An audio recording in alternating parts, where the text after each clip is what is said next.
Assalamualaikum warahmatullahi wabarakatuh. Alhamdulillah, jumpa lagi dengan Bu Lisa. Pada kesempatan kali ini, kita akan melakukan persiapan PTS ya, IPS besok ya. Mudah-mudahan semuanya sehat ya kan dan sukses. Bismillahirrahmanirrahim. Nanti juga ada tips sukses PTS. Jika mudah-mudahan semua dapat nilai 100 ya. Amin ya robbal alamin. Langsung saja pada soalan yang pertama. Di dalam ilmu ekonomi, konsep permintaan berarti, nah di sini kita harus ambil kata kuncinya ada permintaan ya. Konsep permintaan berarti apa? Sejumlah barang yang hendak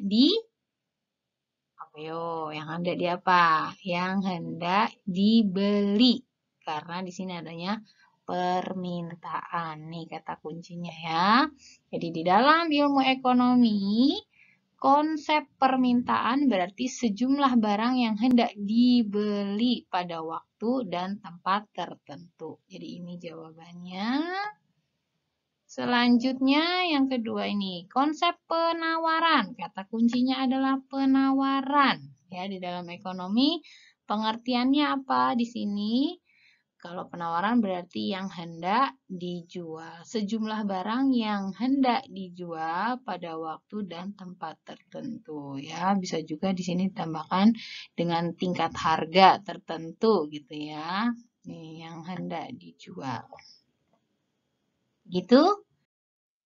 Baik, soal selanjutnya ditanyakan di sini adalah hukum permintaan. Ya, hukum permintaan ini bunyinya seperti apa? Semakin tinggi harga barang yang diminta, maka semakin tinggi jumlah permintaan. Ya, ini salah, ini bukan ya.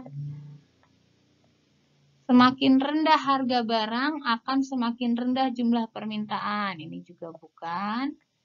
Semakin tinggi harga barang yang diminta, semakin tinggi jumlah penawaran. Ini juga bukan tentang permintaan. Semakin rendah harga barang yang diminta, maka semakin tinggi jumlah permintaan. Nah, ini yang benar jawabannya ya. Selanjutnya, hukum penawaran. Semakin tinggi harga barang yang ditawarkan, maka semakin tinggi jumlah penawaran. Ya, ini yang benar ya. Jawabannya adalah yang pertama. Semakin tinggi harga, maka yang ditawarkan akan semakin tinggi juga. Berikut ini merupakan faktor yang mempengaruhi permintaan. Ya, jawabannya adalah jumlah pendapatan, besar biaya produksi, kemajunya teknologi, produsen lainnya. Ini kita lihat dari sudut pandang konsumen. Ini yang berpengaruh adalah ini jumlah pendapatan ya.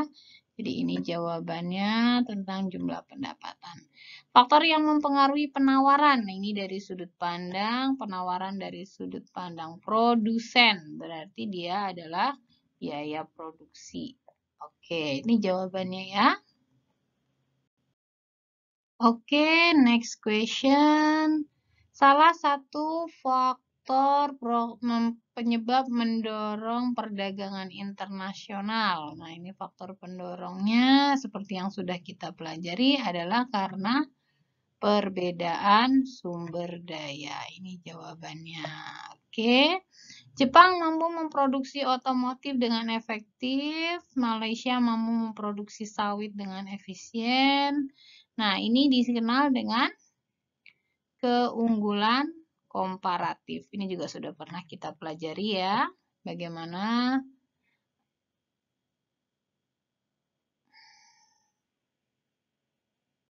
suatu wilayah memiliki keunggulan dari produk berdasarkan sumber daya yang ada di daerah itu.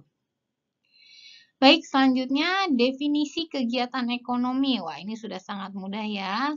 Jadi kegiatan ekonomi adalah Setiap usaha manusia dalam rangka memenuhi kebutuhan hidupnya. Wah, ini sudah ada jawabannya langsung ya, gampang nih. Alhamdulillah ya. Tinggal diulang-ulang aja nih nanti bisa jawabnya. Next, berikut ini contoh kegiatan produksi rumah tangga keluarga. Wah, ini berarti kata kuncinya adalah kegiatan produksi dan rumah tangga. Oke, jadi di sini yang merupakan kegiatan produksi adalah menjahit untuk dijual kembali ya di butik. Oke, ini jawabannya. Soal berikutnya. Berikut ini contoh kegiatan konsumsi rumah tangga perusahaan. Berarti jawabannya yang mana ini?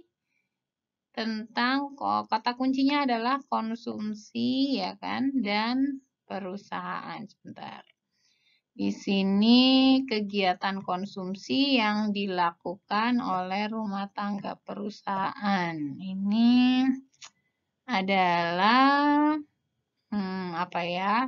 Mengirim barang, ini distribusi, menggunakan bahan baku. Ya, ini berarti jawabannya adalah menggunakan bahan baku dan tenaga kerja. Oke, next. Contoh kegiatan distribusi pemerintah. Oke, ini kata kuncinya adalah distribusi oleh pemerintah. Jawabannya maka adalah apakah membayar pajak, menggunakan alat kantor, melakukan kunjungan kerja, atau wah ini distribusi ya, berarti ini perusahaan listrik negara menyalurkan listrik ke berbagai daerah ya atau provinsi. Oke.